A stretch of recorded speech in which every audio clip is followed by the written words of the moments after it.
El arte de ser feliz. Es difícil encontrar la felicidad dentro de uno mismo, pero es imposible encontrarla en otro lugar. Arthur Schopenhauer. La sabiduría de la vida como doctrina bien podría ser sinónima de la eudemónica. Debería enseñar a vivir lo más felizmente posible, y en concreto, resolver esta tarea aún bajo dos restricciones, a saber, sin una mentalidad estoica y sin tener un aire de maquiavelismo. La primera, el camino de la renuncia y austeridad no es adecuado, porque la ciencia está calculada para el hombre normal y éste está demasiado cargado de voluntad, vulgo sensualidad, como para querer buscar la felicidad por este camino. La última, el maquiavelismo, es decir, la máxima de alcanzar la felicidad a costa de la felicidad de todos los demás, no es adecuada porque en el hombre corriente no se puede presuponer la inteligencia necesaria para ello. El ámbito de la eudemonía se situaría, por tanto, entre el del estoicismo y el del maquiavelismo, considerando ambos extremos como caminos aunque más breves a la finalidad, pero sin embargo vedados a ella. Enseña cómo se puede ser lo más feliz posible sin mayores renuncias ni necesidad de vencerse a sí mismo y sin estimar a los otros directamente como simples medios para los propios fines. A la cabeza estaría la frase de que una felicidad positiva y perfecta es imposible, y que solo se puede esperar un estado comparativamente menos doloroso. Sin embargo, haber comprendido esto puede contribuir mucho a que seamos partícipes del bienestar que la vida admite. Además, que incluso los medios para ello solo están muy parcialmente en nuestro poder. A continuación se dividiría en dos partes. 1. Reglas para nuestra conducta hacia nosotros mismos. 2. Para nuestra conducta hacia otras personas. Antes de hacer esta división en dos partes, aún habría que definir con mayor precisión la finalidad, o sea considerar en qué consistiría la felicidad humana designada como posible y qué sería esencial para ella. En primer lugar, alegría del ánimo, temperamento feliz. Este determina la capacidad para el sufrimiento y la alegría. Segundo, lo más próximo a él, la salud del cuerpo, que está en una precisa relación con aquel, para el que es la condición casi inevitable. Tercero, la tranquilidad del espíritu. Ser cuerdo es la parte principal de la felicidad. Sófocles, Antígona, 1347-48. La vida más grata está en la inconsciencia. Sófocles, Áyax, 550-554. Cuarto, bienes externos, en una medida muy reducida. La división establecida por Epicuro en 1. Bienes naturales y necesarios. 2. Naturales y no necesarios. 3. Ni naturales ni necesarios. En las dos partes arriba indicadas solo se debería enseñar cómo se alcanza todo esto. Mejor lo hace la naturaleza en todas partes, pero en aquello que depende de nosotros. Esto se haría por medio del establecimiento de reglas para la vida, pero éstas no deberían sucederse, sino puestas bajo rúbricas, de las que cada una tendría a su vez sus subdivisiones. Esto es difícil y no conozco ningún trabajo previo al respecto. Por eso, lo mejor es apuntar las reglas de esta clase primero tal como se nos ocurran y rubricarlas después y subordinarlas unas a otras. Como ensayo. Regla número 1. Todos hemos nacido en Arcadia, es decir, entramos en el mundo llenos de aspiraciones a la felicidad y al goce y conservamos la insensata esperanza de realizarlas, hasta que el destino nos atrapa rudamente y nos muestra que nada es nuestro, sino que todo es suyo, puesto que no solo tiene un derecho indiscutible sobre todas nuestras posesiones, sino además sobre los brazos y las piernas, los ojos y las orejas, hasta sobre la nariz en medio de la cara. Luego viene la experiencia y nos enseña que la felicidad y el goce son puras quimeras que nos muestran una ilusión en las lejanías, mientras que el sufrimiento y el dolor son reales, que se manifiestan a sí mismos de inmediato sin necesitar la ilusión y la esperanza. Si esta enseñanza trae frutos, entonces cesamos de buscar felicidad y goce y solo procuramos escapar en lo posible al dolor y al sufrimiento. El prudente no aspira al placer, sino a la ausencia de dolor. Aristóteles. Reconocemos que lo mejor que se puede encontrar en el mundo es un presente indoloro, tranquilo y soportable, si lo alcanzamos, sabemos apreciarlo y nos guardamos mucho de estropearlo con un anhelo incesante de alegrías imaginarias o con angustiadas preocupaciones cara a un futuro siempre incierto que, por mucho que luchemos, no deja de estar en manos del destino. Acerca de ello, ¿por qué habría de ser necio procurar en todo momento que se disfruten lo posible del presente como lo único seguro, puesto que toda la vida no es más que un trozo algo más largo del presente y como tal totalmente pasajera? Regla número 2.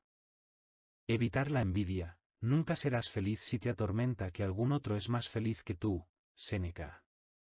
Cuando piensas cuántos se te adelantan, ten en cuenta cuántos te siguen. Séneca. No hay nada más implacable y cruel que la envidia, y sin embargo, nos esforzamos incesante y ante todo en suscitar envidia. Regla número 3. Al lado del carácter inteligible y del empírico, hay que mencionar otro que es diferente de estos dos, el carácter adquirido, al que solo se consigue en la vida a través del ejercicio en el mundo, y del que se habla cuando se elogia a alguien como hombre con carácter o cuando se critica a alguien por su falta de carácter. Se podría pensar que el carácter empírico, en tanto manifestación del inteligible, por ser invariable, y como todo fenómeno natural, consecuente en sí mismo, también en el ser humano debería mostrarse siempre igual a sí mismo y consecuente, y que no sería necesario que se adquiera artificialmente un carácter por medio de la experiencia y la reflexión. Pero no es así, y aunque siempre somos la misma persona, no siempre nos comprendemos a nosotros mismos en todo momento, sino que nos equivocamos con respecto a nosotros mismos hasta que hemos alcanzado en cierto grado el verdadero conocimiento de nosotros mismos.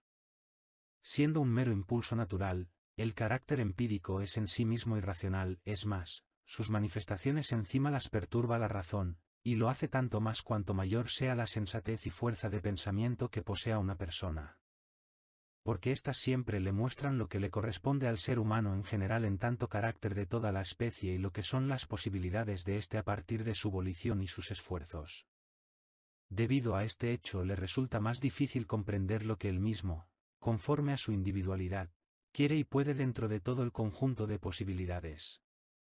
Dentro de sí mismo encuentra las predisposiciones para los más diversos esfuerzos y aspiraciones, pero sin experiencia no llega a ver con claridad el grado en que los mismos se encuentran en su individualidad, y aunque se decidiera solo por las tendencias que son adecuadas a su carácter, no deja de sentir, especialmente en determinados momentos y estados de ánimos, el estímulo para otras totalmente opuestas e irreconciliables con aquellas, a las que habrá que reprimir del todo si quiere dedicarse a las primeras sin sentirse perturbado. Porque así como nuestro camino físico sobre la tierra siempre es tan solo una línea y no una superficie, si queremos asir y poseer una cosa, debemos dejar a diestra y siniestra incontables otras cosas y renunciar a ellas. Cuando no podemos decidirnos a hacerlo, sino que nos sentimos tentados de asir con las manos todo lo que nos apetece al pasar por delante, como los niños en las ferias, entonces se trata de la tendencia errónea de querer extender la línea de nuestra vida a una superficie, pues caminamos en zigzag, deambulamos sin rumbo como fuegos fatuos y no alcanzamos propósito alguno. O, para usar otra parábola, según la doctrina del derecho de Hobbes, en un origen todos tienen derecho a todas las cosas pero a ninguna en exclusividad, pero cada uno puede, sin embargo, obtener un derecho exclusivo a cosas singulares cuando renuncia a su derecho a todas las demás cosas, al tiempo que los otros hacen lo mismo con respecto a lo que cada uno ha elegido como suyo. Justamente así ocurre en la vida, donde solo podemos alcanzar con seriedad y fortuna un único propósito, se trata del placer, del honor, la riqueza, la ciencia, el arte o la virtud, si abandonamos todas las exigencias que le son ajenas, si renunciamos a todo lo demás. Por eso el mero querer, y también poder, por sí mismos aún no bastan, sino que un hombre también debe saber lo que quiere, y debe saber lo que puede hacer. Solo así dará pruebas de su carácter, y solo entonces puede realizar algo con logro. Antes de haber llegado a ese extremo, con indiferencia de las consecuencias naturales de su carácter empírico, de hecho no tiene carácter y aunque en conjunto debe ser fiel a sí mismo y recorrer su camino, es arrastrado por su demonio. Así, no seguirá una trayectoria perfectamente recta, sino una línea temblorosa y desigual, vacilará, se desviará, volverá atrás, se causará a sí mismo arrepentimientos y dolor. Todo esto le pasa porque en las cosas grandes y pequeñas tiene ante los ojos todo cuanto es posible y alcanzable al ser humano, pero sin saber cuál de todas esas opciones es para él la única apropiada y realizable e incluso la única que puede disfrutar. Por eso envidiará a más de uno por su situación y circunstancias, cuando éstas solo son apropiadas para el carácter de esos otros y no para el suyo, y en las que se sentiría infeliz y ni siquiera las soportaría. Pues tal como el pez solo se siente bien en el agua, el pájaro en el aire y el topo debajo de la tierra, así todo ser humano solo se siente bien en el ambiente que le es apropiado. Por ejemplo, el aire de la corte no es respirable para cualquiera.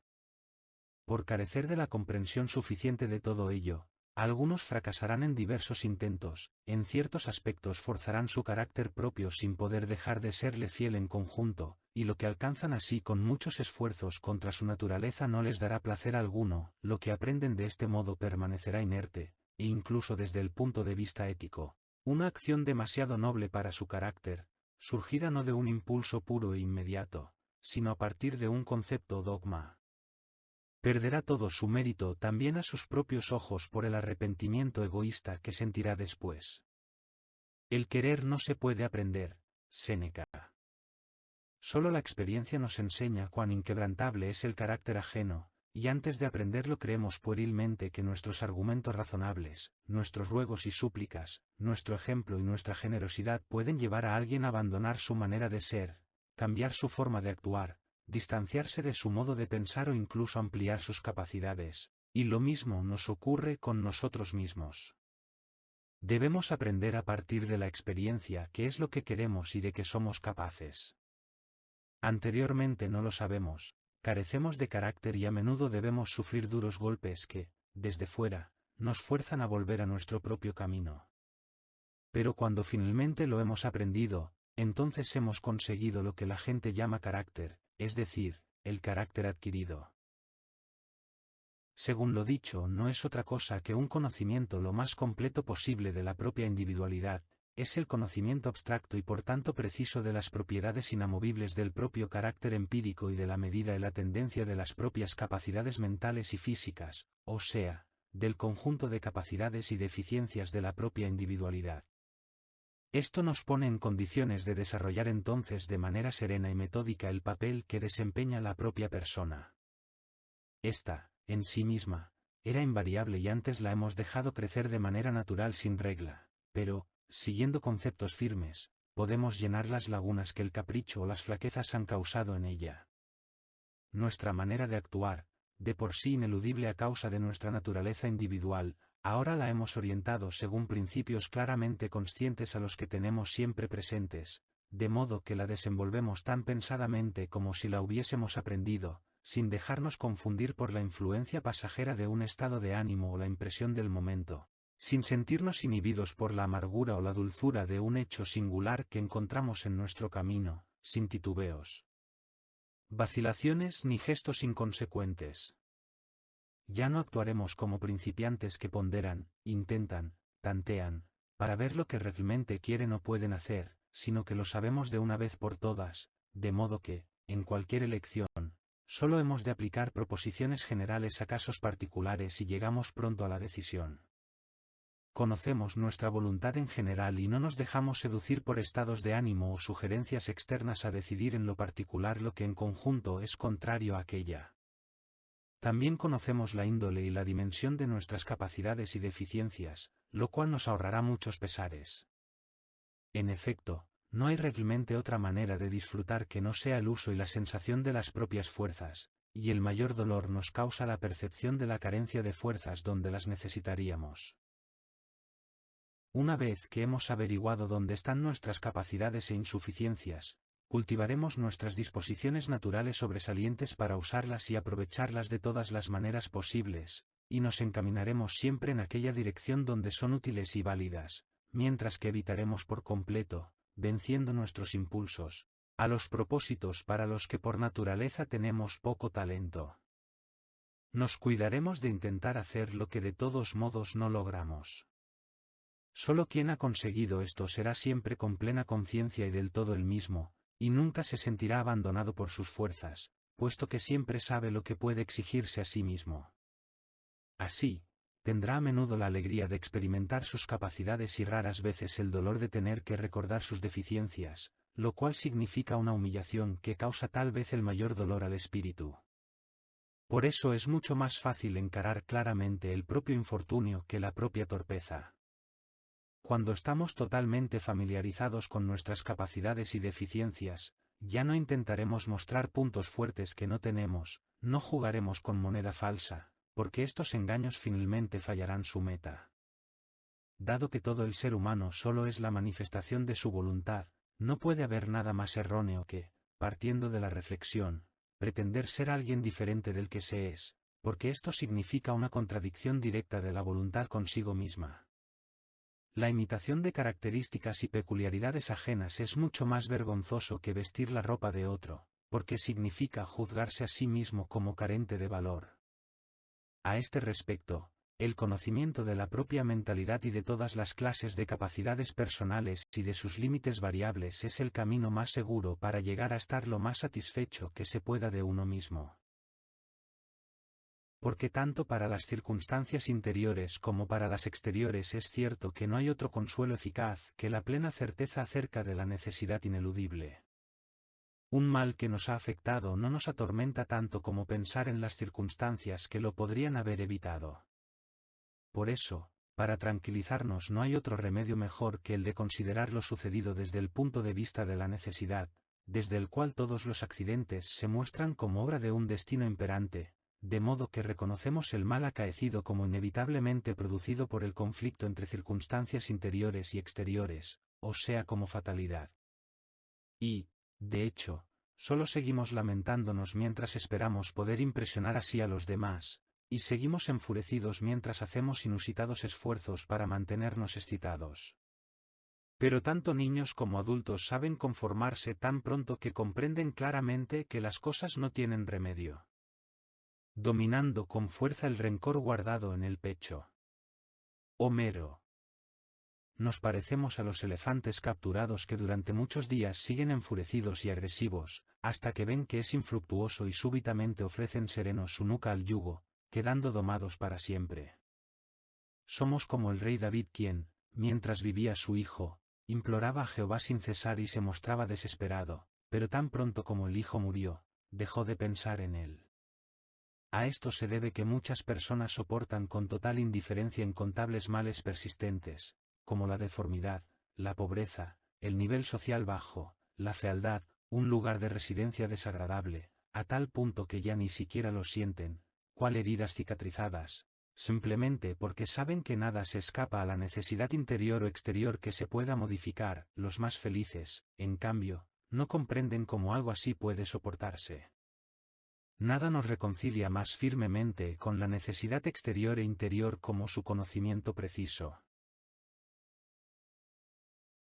Cuando hemos reconocido de una vez por todas nuestros fallos y deficiencias lo mismo que nuestras características buenas y capacidades, y hemos puesto nuestras metas de acuerdo con ellas, conformándonos con el hecho de que ciertas cosas son inalcanzables, entonces evitamos de la manera más segura y en la medida en que nuestra individualidad lo permite el sufrimiento más amargo, que es el descontento con nosotros mismos como consecuencia inevitable del desconocimiento de la propia individualidad, de la falsa presunción y la arrogancia que resulta de ella.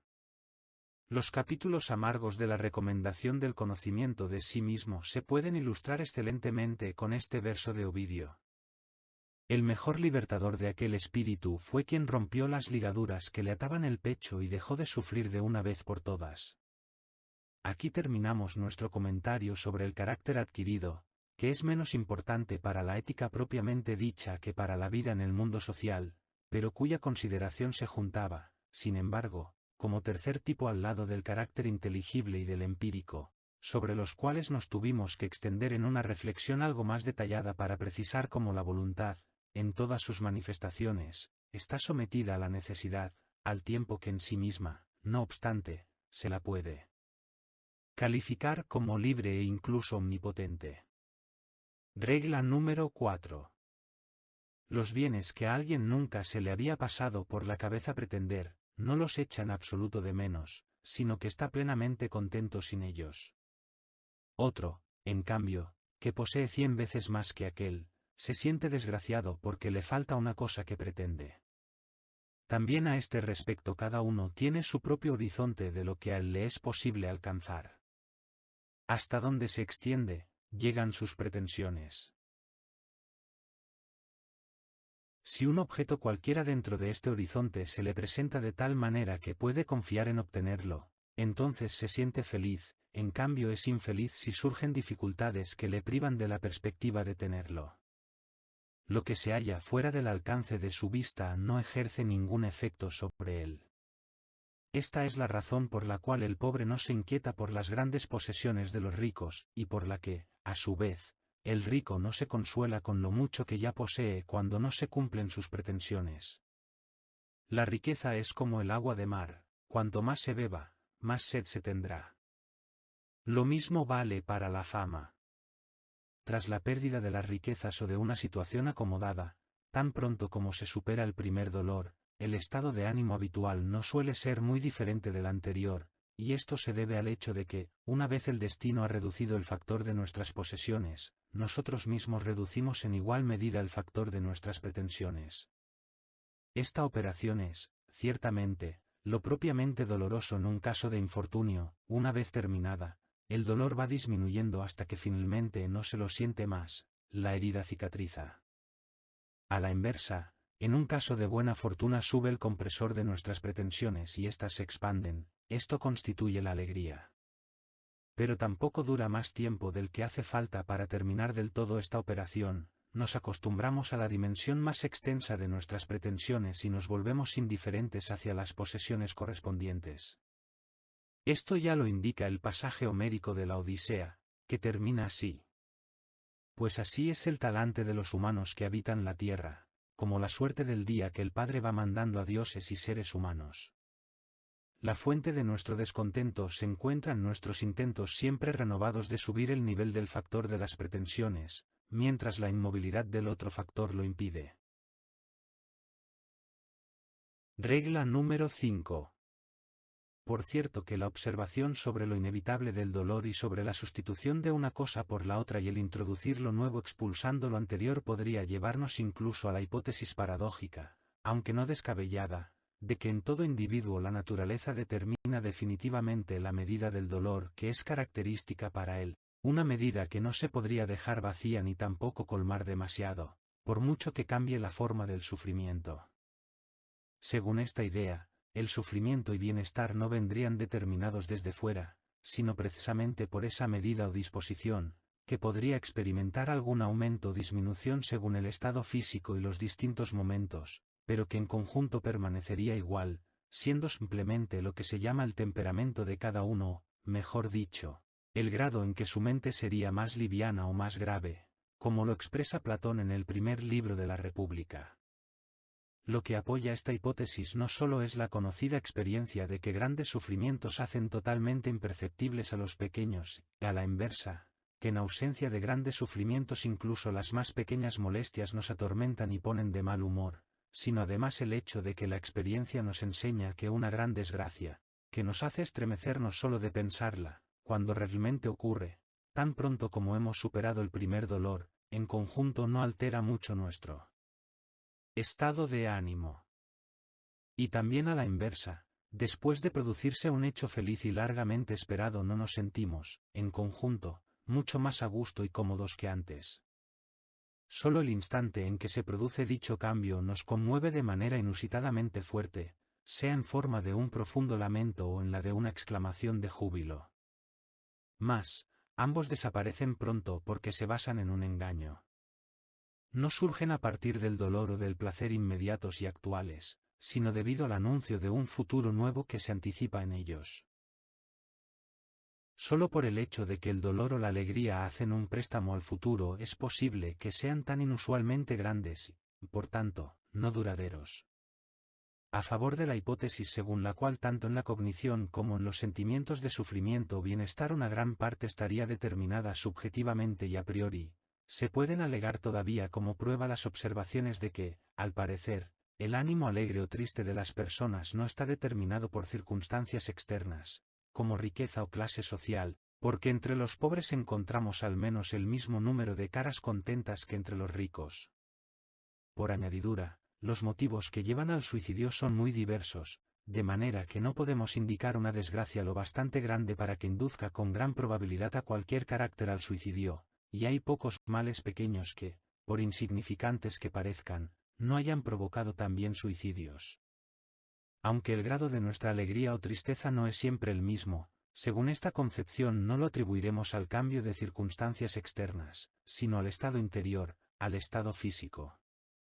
Porque cuando se produce un aumento auténtico de nuestro buen humor, aunque fuera pasajero, incluso llegando al grado de la alegría, esto suele ocurrir sin motivo externo alguno.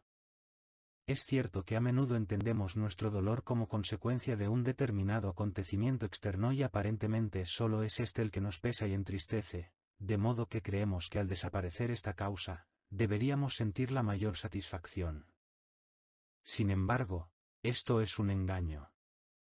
Según nuestra hipótesis, la magnitud de nuestro dolor y bienestar en su conjunto está determinada subjetivamente en cada momento, y en relación a nuestro dolor, cualquier motivo externo de tristeza es tan solo lo que para el estado físico sería un vejigatorio que concentra todos los humores malignos repartidos en el cuerpo. Si no hubiera una causa externa de sufrimiento, el dolor determinado por nuestro carácter, por tanto, inevitable durante este periodo, estaría repartido en 1000 puntos diferentes y aparecería en forma de 1000 pequeños disgustos y quejas sobre cosas que pasamos del todo por alto cuando nuestra capacidad para el dolor ya está colmada por un mal principal que ha concentrado todos los demás dolores en un solo punto.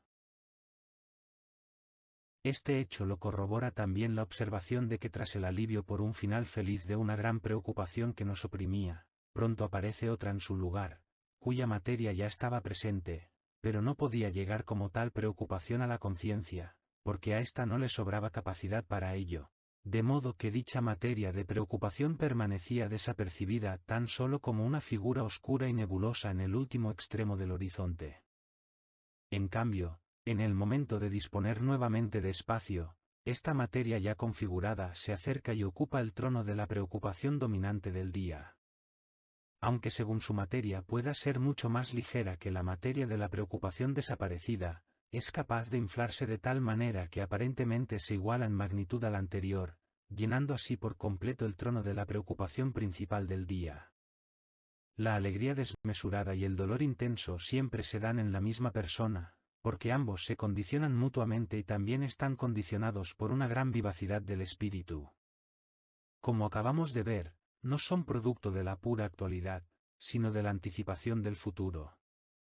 Pero, dado que el dolor es esencial a la vida y también en cuanto a su grado solo determinado por la naturaleza del sujeto, de modo que los cambios repentinos, de hecho, no pueden cambiar su grado, por eso el júbilo o el dolor excesivo siempre se basan en un error y una ilusión.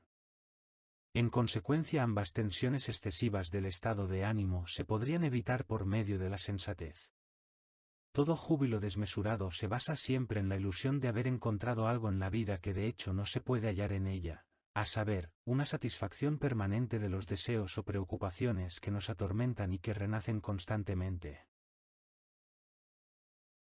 De cada una de estas ilusiones hay que retornar más tarde inevitablemente a la realidad y pagarla, cuando desaparece, con la misma cuantía de amargo dolor que tenía la alegría causada por su aparición. En este sentido se parece bastante a un lugar elevado al que se ha subido y del que solo se puede bajar dejándose caer. Por eso habría que evitar las ilusiones, pues cualquier dolor excesivo que aparece repentinamente no es más que la caída desde semejante punto elevado, o sea, la desaparición de una ilusión que lo ha producido. Por consiguiente podríamos evitar ambos, si fuéramos capaces de ver las cosas siempre claramente en su conjunto y en su contexto y de cuidarnos de creer que realmente tienen el color con el que desearíamos verlas. La ética estoica se propuso principalmente liberar el ánimo de todas estas ilusiones y sus consecuencias y de dotarlo, en cambio, con una ecuanimidad inalterable. Esta es la convicción que inspira a Horacio en su conocida Oda. Recuerda que en tiempos arduos hay que conservar la ecuanimidad, lo mismo que en buenos un ánimo que domina prudentemente la alegría excesiva. Horacio. La mayoría de las veces, sin embargo, Así como rechazamos una medicina amarga, nos resistimos a aceptar que el sufrimiento es esencial a la vida, de modo que no fluye hacia nosotros desde fuera, sino que cada uno lleva la fuente inagotable del mismo en su propio interior. Al contrario, a modo de un pretexto, siempre buscamos una causa externa y singular para nuestro dolor incesante, tal como el ciudadano libre se construye un ídolo para tener un amo. Porque nos movemos incansablemente de un deseo a otro y, aunque ninguna satisfacción alcanzada, por mucho que prometía, nos acaba de contentar, sino generalmente pronto se presenta como error vergonzoso, no terminamos de admitir que estamos llenando la bota de las Danaides, sino que corremos detrás de deseos siempre nuevos, pues mientras nos falta lo que deseamos, nos parece que supera a todo en valor, pero cuando fue alcanzado, se presenta otra cosa, y así siempre estamos presos de la misma. Sed, nosotros que anhelamos la vida. Así, o bien el movimiento va al infinito, o bien, cosa más rara que presupone cierta fuerza de carácter, continúa hasta que encontramos un deseo que no se puede cumplir, pero que tampoco se puede abandonar. Entonces tenemos en cierto modo lo que buscamos, a saber, algo que en todo momento podemos acusar, en lugar de nuestro propio carácter, como la fuente de nuestros sufrimientos y que nos hace enemigos de nuestro destino, pero que, en cambio, nos reconcilia con nuestra existencia, porque vuelve a alejar de nosotros la necesidad de admitir que el sufrimiento es esencial a esta existencia misma y que la verdadera satisfacción es imposible. La consecuencia de esta última forma de desarrollo es un estado de ánimo algo melancólico, que significa soportar constantemente un gran dolor único y el desprecio resultante de todos los pequeños sufrimientos o alegrías, por lo cual se trata de un fenómeno algo más digno que la constante persecución de ilusiones siempre nuevas, que es mucho más vulgar. Regla número 6. Hacer con buena voluntad lo que se puede y tener la voluntad de soportar el sufrimiento inevitable. Debemos vivir no como queremos, sino como podemos, no mici. Regla número 7. Reflexionar a fondo sobre una cosa antes de emprenderla, pero, una vez que se ha llevado a cabo y se pueden esperar los resultados, no angustiarse con repetidas consideraciones de los posibles peligros, sino desprenderse del todo del asunto, mantener el cajón del mismo cerrado en el pensamiento y tranquilizarse con la convicción de que en su momento se ha ponderado todo exhaustivamente. Si el resultado, no obstante, llega a ser malo, ello se debe a que todas las cosas están expuestas al azar y al error. Regla número 8. Limitar el propio ámbito de acción, así se da menos prisa al infortunio, la limitación nos hace feliz, etc. Regla número 9. El prudente no aspira al placer, sino a la ausencia de dolor, Aristóteles. Regla número 10. Sométete a la razón si quieres someterlo todo, así aproximadamente Séneca. Regla número 11. Una vez que un infortunio se ha producido y no se puede remediar, no permitirse pensar que pudiera ser de otra manera, como el rey David y los elefantes capturados. De otro modo uno se convierte en un torturador de sí mismo, Terencio. Pero lo inverso tiene la ventaja de que el castigo de sí mismo vuelve a uno más prudente en una próxima ocasión. Regla número 12. Sobre la confianza, con respecto a la confianza, la epístola 15 de Séneca. Nada será tan provechoso como comportarse de manera no llamativa y hablar muy poco con los demás, pero mucho consigo mismo. Hay una especie de seducción del diálogo, que se introduce secretamente y engatusándonos, y no hace otra cosa que embriagarnos y sacarnos secretos de amor. Nadie callará lo que ha oído, nadie dirá justo aquello que ha oído. Aquel que no puede callar sobre un asunto, tampoco mantendrá silencio sobre su autor. Cada uno tiene alguna persona en la que confía tanto como los otros confían en él, aunque domine sus habladurías y se conforme con el oído de una persona, finalmente informará al pueblo, así, lo que hace un momento era un secreto, estará en boca de todos. Regla número 13. Cuando estamos alegres, no debemos pedirnos permiso para ello con la reflexión de si a todas luces tenemos motivo para estarlo. No hay nada que tenga una recompensa más segura que la alegría, porque en ella la recompensa y la acción son una misma cosa. Nota, Quien está alegre, siempre tiene motivo para ello, a saber, justamente el de estar alegre. Nada hay que pueda sustituir tan perfectamente como la alegría a cualquier otro bien. Cuando alguien es rico, joven, bello y famoso, hay que preguntarse si además es alegre para enjuiciar su felicidad, más a la inversa, si es alegre, no importa si es joven, viejo, pobre o rico, es feliz. Por ello debemos abrir todas las puertas a la alegría, cuando sea que llegue. Porque nunca llega a deshora. En cambio, a menudo tenemos reparos en dejarla entrar, porque primero queremos considerar si realmente tenemos motivo para estar alegres o si eso no nos distrae de nuestras reflexiones serias y preocupaciones profundas. Lo que mejoramos con estas últimas es muy incierto, mientras que la alegría es la ganancia más segura, y puesto que solo tiene valor para el presente, es el bien más elevado para aquellos seres cuya realidad tiene la forma de un presente indivisible entre dos tiempos infinitos. Si es así que la alegría es el bien que puede sustituir a todos los demás, mientras que ningún otro bien la puede sustituir a ella, por consiguiente deberíamos preferir la adquisición de este bien a la de cualquier otra cosa. Ahora bien, es cierto que no hay nada que contribuya menos a la alegría que las circunstancias externas de la fortuna y nada que la favorezca más que la salud. Por eso debemos dar preferencia a esta ante todo lo demás, y en concreto, procurar conservar un alto grado de perfecta salud, cuya flor es la alegría. Su adquisición requiere evitar todos los excesos, también todas las emociones intensas o desagradables, también todos los grandes y constantes esfuerzos intelectuales, finalmente al menos 2 horas de movimiento rápido al aire libre. Regla número 14. Se podría decir que buena parte de la sabiduría de la vida se basa en la justa proporción entre la atención que prestamos en parte al presente y en parte al futuro para que la una no pueda estropear a la otra. Muchos viven demasiado en el presente, los imprudentes, otros demasiado en el futuro, los miedosos y preocupados, raras veces alguien mantendrá la medida justa.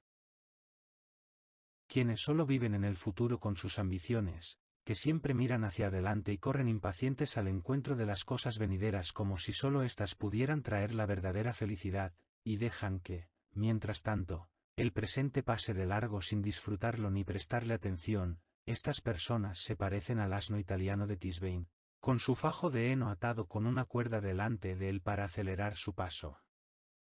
La tranquilidad del presente solo la pueden molestar aquellos males que son seguros y cuyo momento de producirse es igualmente seguro. Pero hay muy pocos que sean así, porque o bien son males solo posibles o en todo caso probables, o bien son seguros pero el momento de su acaecimiento es del todo incierto, como por ejemplo, la muerte. Si nos entregamos a estos dos tipos de malestar, no nos quedará ni un instante de tranquilidad. Para no perder la serenidad de toda nuestra vida ante males inciertos o indefinidos, debemos acostumbrarnos a ver los primeros como si nunca llegaran y a los segundos como si con seguridad no acaecerían en el momento actual. Regla número 15. Un hombre que se mantiene sereno ante todos los accidentes de la vida, solo muestra que sabe cuán inmensas y diversas son las posibles contrariedades de la vida y que, por eso contempla un mal presente como una pequeña parte de aquello que podría venir, y a la inversa, quien sabe esto último y lo tiene en cuenta, siempre mantendrá la serenidad. Regla número 16. Todos hemos nacido en Arcadia, es decir que entramos en el mundo con muchas exigencias de felicidad y goce y conservamos la necia esperanza de realizarlas hasta que el destino nos agarra rudamente y nos muestra que nada es nuestro, y que todo es suyo, porque tiene un derecho indisputable no solo sobre nuestras posesiones y adquisiciones, sino sobre nuestros brazos y piernas, ojos y orejas y hasta sobre nuestra nariz en medio de la cara. Después viene la experiencia y nos enseña que la felicidad y el placer son puras quimeras que se nos muestran a lo lejos como una imagen engañosa, mientras que el sufrimiento y el dolor son reales, se manifiestan inmediatamente por sí mismos sin necesitar la ilusión o la expectación. Si aprendemos de su enseñanza, dejamos de perseguir la felicidad y el placer y solo procuramos evitar en lo posible el dolor y el sufrimiento. El prudente no aspira al placer, sino a la ausencia de dolor, Aristóteles. Comprendemos que lo mejor que se puede encontrar en el mundo es un presente indoloro, tranquilo y soportable, si lo conseguimos sabemos apreciarlo y nos cuidamos mucho de estropearlo con un anhelo incesante de alegrías imaginarias o con ansiosas preocupaciones cara a un futuro siempre incierto, que de todos modos está en manos del destino, por mucho que forcejemos. Regla número 17. Puesto que toda felicidad y todo placer son de carácter negativo, mientras que el dolor es positivo, resulta que la vida no tiene la función de ser disfrutada, sino que nos es infligida, hemos de padecerla, por eso vive la vida se termina, escapa a los peligros. Quien ha atravesado su vida sin mayores dolores físicos o psíquicos, ha tenido la mayor suerte que ha podido encontrar, no le ocurre lo mismo a quien ha encontrado las mayores alegrías y placeres. Quien pretende medir el curso de la vida según estos últimos, aplica un parámetro totalmente equivocado. Porque las alegrías son negativas, pensar que puedan hacernos feliz no es más que una ilusión cultivada y acariciada por la envidia, puesto que no se las experimenta positivamente, en cambio, si a los dolores, de modo que estos son el parámetro de la felicidad de la vida, y se miden por su ausencia. De lo dicho aquí se sigue que no hay que comprar los placeres al precio de dolores, aunque solo sean dolores posibles, porque de otro modo se paga algo negativo e ilusorio con algo positivo y real.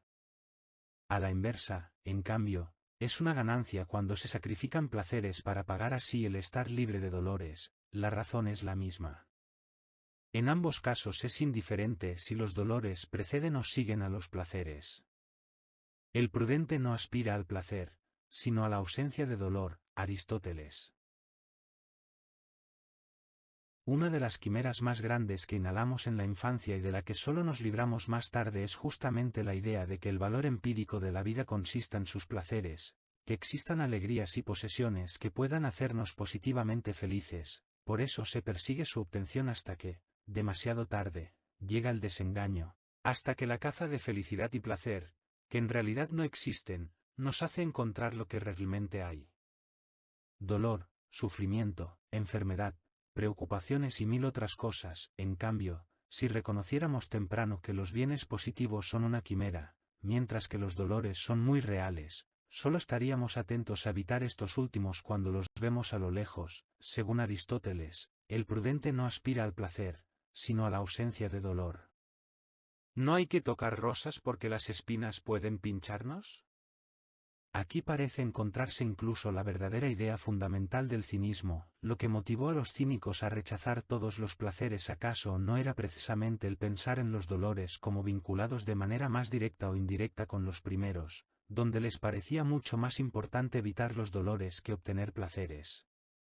Estaban profundamente persuadidos del conocimiento de la negatividad del placer y de la positividad del dolor, por lo que, de manera consecuente, hicieron todo para evitar el dolor rechazando con todo propósito los placeres, que les parecían las trampas para arrastrarlos a los dolores.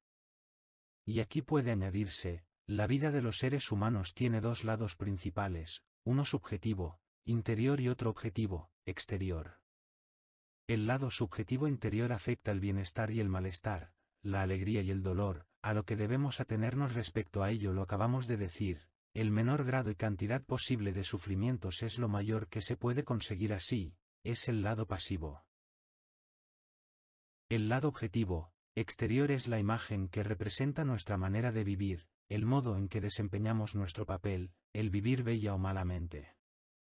Aquí se encuentra la virtud, el heroísmo, los logros del espíritu, es la parte activa. Y aquí la diferencia entre las personas es mucho mayor que en aquel otro lado, donde la única distinción es un poco más o menos de sufrimiento. Por eso deberíamos poner nuestra atención principalmente en este lado objetivo de nuestra vida, el vivir bellamente, mientras la mayoría de las veces nos fijamos en el otro lado, el vivir bien.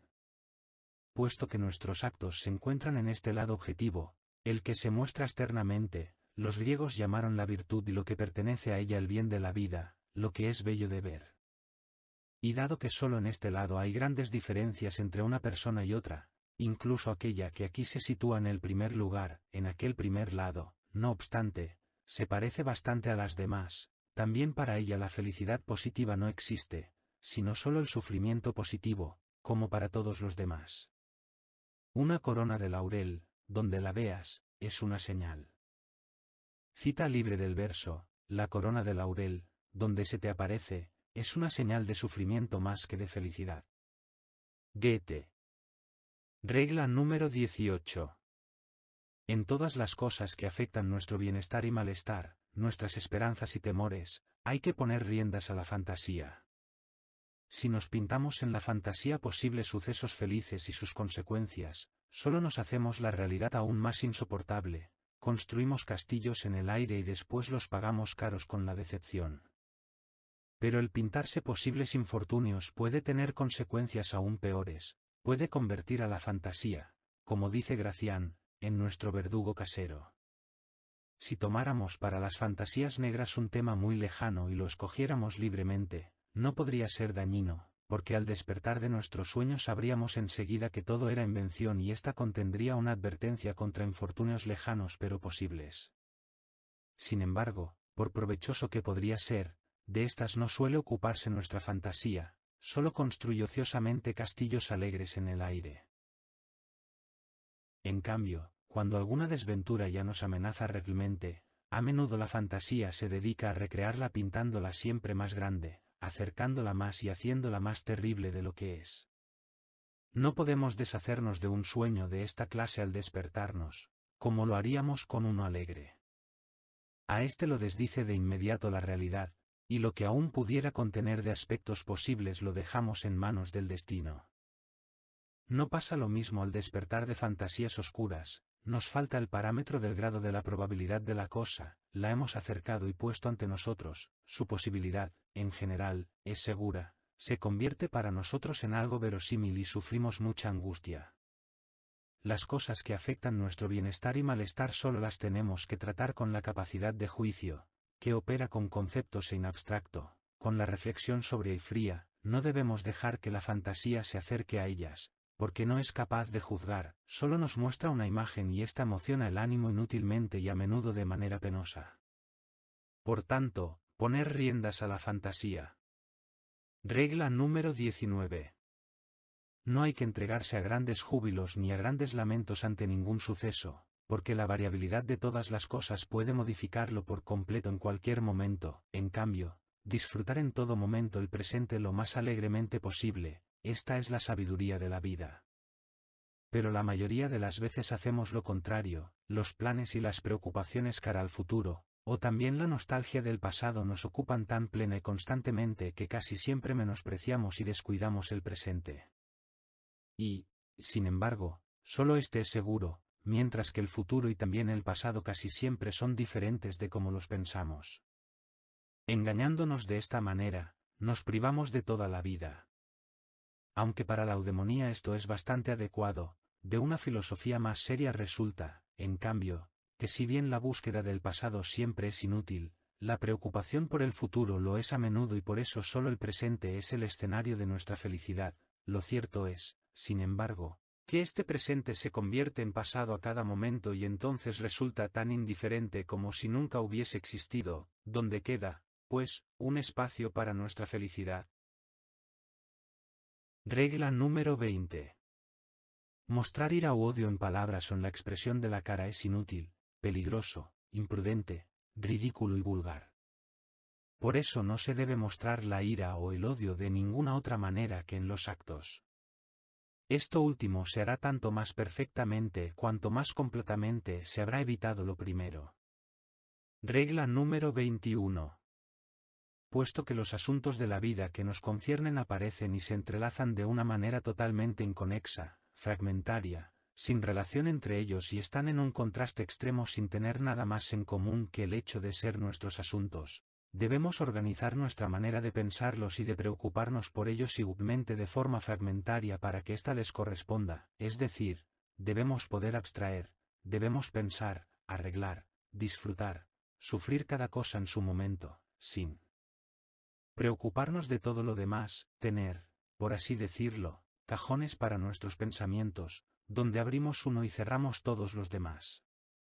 Así, una grave preocupación no nos destruirá cualquier pequeño placer actual privándonos de todo sosiego, una reflexión no desplazará a otra, la preocupación por un asunto grande no alterará en todo momento la preocupación por 100 asuntos pequeños etc. Como en tantas otras ocasiones, aquí hay que ejercer una coacción sobre sí mismo, en la cual nos apoyará la reflexión de que cualquier persona debe sufrir de todos modos tantas y tan grandes coacciones y que una vida sin muchas coacciones sería imposible, pero que una pequeña coacción de sí mismo aplicada en el lugar justo puede prevenir a muchas coacciones posteriores desde fuera, del mismo modo como un pequeño segmento de un círculo cerca del centro corresponde y equivale a un segmento 100 veces mayor en la periferia más externa. Nada permite sustraernos mejor a la coacción externa que la coacción que nos aplicamos a nosotros mismos. Por eso, sométete a la razón si quieres sometértelo todo, Séneca.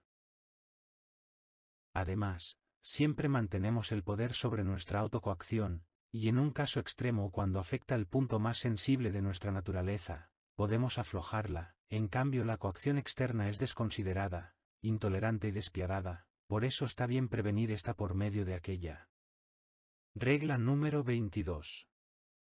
La primera proposición de la eudemonología es precisamente que esta expresión es un eufemismo y que, vivir feliz, solo puede significar vivir lo menos infeliz posible o, dicho más brevemente, de manera soportable.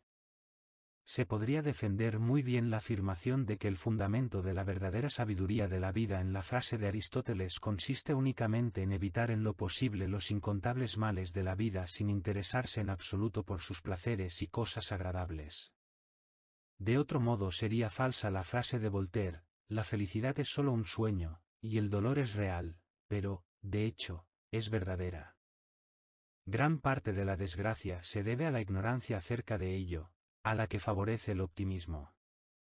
El joven cree que el mundo está hecho para ser disfrutado, que es una morada de la felicidad a la que desaciertan solo aquellos que no tienen la habilidad de buscarla, en ello lo animan las novelas, los poemas y el falso brillo que el mundo da siempre y en todas partes a la apariencia externa. A partir de ese momento su vida consiste en el acoso, emprendido con más o menos reflexión, de la felicidad positiva de la que cree, por supuesto, que consiste en placeres positivos.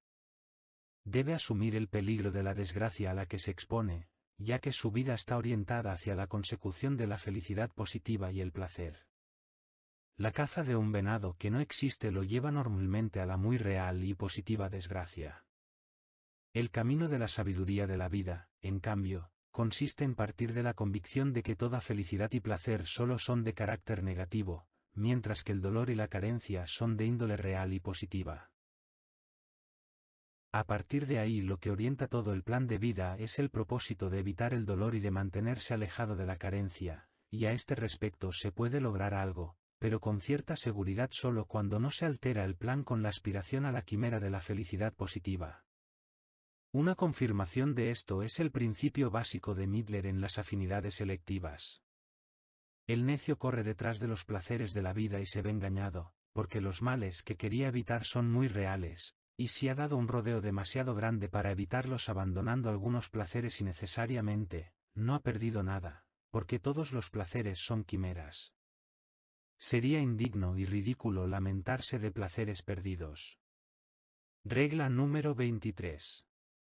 Plauto dice, en la vida es como en el juego de dados, si una tirada no cae como la necesitas, el arte debe corregir lo que el azar ofrece, así aproximadamente Terencio. Una parábola parecida es esta, en la vida ocurre como en el ajedrez, en ambos hacemos un plan, pero este queda de él. Todo condicionado por lo que en el ajedrez hará al contrario, y en la vida, el destino. Las modificaciones que así se producen, generalmente son tan importantes que nuestro plan apenas es reconocible en algunos rasgos básicos cuando lo realizamos. Regla número 24. Sobre las edades de la vida. Lo que nos hace tan desgraciados en la primera mitad de la vida, aunque tiene tantas ventajas frente a la segunda, es la persecución de la felicidad a partir de la firme presunción de que debería ser posible encontrarla en la vida. A ello se debe que nuestra esperanza se vea constantemente desilusionada y que estemos descontentos. Vemos ante nuestros ojos las imágenes engañosas de una felicidad soñada e indeterminada en forma de figuras que escogemos a capricho, y en vano buscamos su modelo original. En la segunda mitad de la vida, el lugar del anhelo siempre insatisfecho de felicidad lo ocupa la preocupación por el infortunio. Encontrar para esta una solución es algo objetivamente posible, porque ahora estamos finalmente curados de aquella presunción y solo buscamos la tranquilidad, y en lo posible, la ausencia de dolor, de lo cual puede resultar un estado notablemente más satisfactorio que el primero, puesto que deseamos algo alcanzable y esto tiene mayor peso que las carencias propias a la segunda mitad de la vida. Regla número 25. Debemos intentar conseguir que veamos aquello que poseemos con la misma mirada como lo estaríamos mirando si alguien nos lo quitara, sea lo que sea, propiedad, salud, amigos, amantes, esposa e hijos. La mayoría de las veces solo sentimos su valor después de haberlos perdido. Si lo conseguimos, en primer lugar, la posesión nos hará más felices, y, en segundo lugar, prevenimos entonces por todos los medios la pérdida, no expondremos lo que poseemos a ningún peligro, evitaremos que se enojen los amigos, no pondremos a prueba la fidelidad de las mujeres, vigilaremos la salud de los niños, etc. Al mirar todo aquello que no poseemos solemos pensar, ¿cómo sería si eso fuese mío? Y de este modo llegamos a sentir la falta. En lugar de ello, ante las cosas que poseemos deberíamos pensar a menudo, ¿cómo sería si perdiera esto? Regla número 26. Poner una meta a nuestros deseos, frenar nuestras apetencias, domar nuestra ira, tener siempre en mente que el ser humano no puede alcanzar más que una mínima parte de todo lo deseable y que muchos males son inevitables, así podremos soportar y renunciar. Además, también en posesión de la mayor riqueza y del mayor poder nos sentiremos miserables. Mientras emprendes una obra, lee y consulta siempre a los doctos, acerca de cómo puedas llevar la vida con la mente serena, que el deseo siempre necesitado no te atormente ni tampoco el miedo y la esperanza ante cosas poco útiles. Horacio. Regla número 27. Observar más a menudo a los que se encuentran peores que a los que parecen estar mejores en comparación con nosotros. Para nuestros verdaderos males no hay consuelo más eficaz que la observación de sufrimientos mucho más grandes de otros, al lado aquel que nos da el trato con los compañeros en la desgracia, que se encuentran en la misma situación como nosotros. Regla número 28. Sobre las edades de la vida es un error compadecer la falta de alegría de la vejez y lamentar que algunos placeres les son negados. Todo placer es relativo, a saber, no es más que la satisfacción, el saciar una necesidad. El hecho de que el placer queda suprimido cuando se elimina la necesidad es tan poco lamentable como el de que alguien no puede seguir comiendo después de levantarse de la mesa o que no puede seguir durmiendo después del descanso nocturno. Es mucho más correcto el juicio de Platón, República, y sobre la vejez por considerarla feliz en cuanto finalmente se calma la apetencia carnal por las mujeres. La comodidad y la seguridad son las necesidades principales de la vejez. Por eso los viejos aman sobre todo el dinero como sustituto de las fuerzas que les faltan. Al lado de ello están los placeres de la comida que sustituyen los placeres del amor. El lugar del deseo de ver, viajar y aprender lo ocupa el de enseñar y hablar. Pero es una suerte para el anciano si conserva el amor por el estudio, por la música e incluso por el teatro. Regla número 29. La frase de Epicuro. La riqueza acorde con la naturaleza está delimitada y es fácil de conseguir. Pero la de las vanas ambiciones se derrama al infinito. Diógenes Laertios. Entre los deseos unos son naturales y necesarios. Otros naturales y no necesarios. Otros no son naturales ni necesarios, sino que nacen de la vana opinión. Diógenes Laertios. Regla número 30. La actividad, el emprender algo, incluso solo aprender algo, es necesario para la felicidad del ser humano. Quiere poner en acción sus fuerzas y percibir de alguna manera el éxito de estas actividades. Tal vez porque esto le garantiza que sus fuerzas pueden cubrir sus necesidades. Por eso, durante largos viajes de recreo, uno se siente a veces muy infeliz. Esforzarse y luchar contra algo que se resiste es la necesidad más esencial de la naturaleza humana. La inmovilidad, que sería plenamente suficiente para el placer tranquilo, le resulta imposible. Superar obstáculos es el placer más completo de su existencia, para él no hay nada mejor. Los obstáculos pueden ser puramente de carácter material, como en el actuar y en el emprender cosas, o de carácter espiritual, como en el estudio y la investigación. La lucha con ellos y la victoria sobre ellos son los placeres completos de su vida. Si le faltan ocasiones, las crea como puede. En este caso su naturaleza le empuja inconscientemente a buscar peleas, a tramar intrigas o a cometer bribonadas u otras maldades, según las circunstancias. Bill Bocquet. Regla número 31. Para las ambiciones no hay que tomar como guía las imágenes de la fantasía, sino los conceptos. Por general ocurre lo contrario. Particularmente en la juventud, la meta de nuestra felicidad se fija en forma de algunas imágenes que a menudo vemos en la fantasía durante toda la vida o hasta su mitad, y que en realidad son fantasmas burlones. Porque cuando las hemos alcanzado se desvanecen, y vemos que no cumplen nada de lo que prometen. De esta clase son ciertas escenas aisladas de la vida hogareña, burguesa y campestre, imágenes del hogar, de los alrededores etc., cada loco con su tema. Entre estas cosas también hay que incluir la imagen de la amada. Esto es natural, porque la intuición, por ser lo inmediato, también tiene un efecto más inmediato sobre nuestra voluntad que el concepto, la idea abstracta, que solo nos proporciona lo general, no el detalle, y que solo tiene una relación indirecta con la voluntad.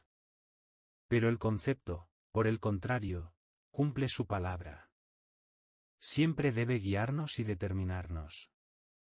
Ciertamente, siempre necesitará aclaraciones y paráfrasis en forma de algunas imágenes. Regla número 32. Al menos 9/10 de nuestra felicidad se basan únicamente en la salud. Porque de esta depende en primer lugar el buen humor. Donde está presente, parece que las circunstancias externas desfavorables y hostiles se soportan mejor que las más felices cuando un estado enfermizo nos pone de mal humor o nos angustia. Compárese la manera en que se ven las mismas cosas en días de salud y alegría y en días de enfermedad. Lo que produce nuestra felicidad o desgracia no son las cosas tal como son realmente en la conexión exterior de la experiencia, sino lo que son para nosotros en nuestra manera de comprenderlas.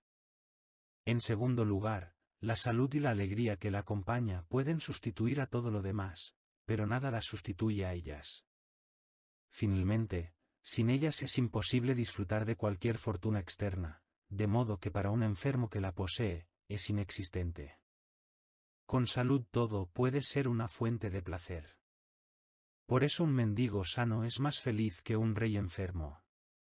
Por eso no carece de razón el hecho de que nos preguntemos los unos a los otros siempre por el estado de la salud en lugar de otras cosas y que nos deseamos mutuamente que nos encontremos bien. Porque esto constituye 9/10 de toda la felicidad. De ello se sigue que la mayor de las necedades consiste en sacrificar la salud a lo que sea, adquisiciones, erudición, fama, promoción, y menos aún satisfacciones carnales y placeres fugaces. Al contrario, siempre hay que posponer a ella todas y cada una de las otras cosas. Regla número 33.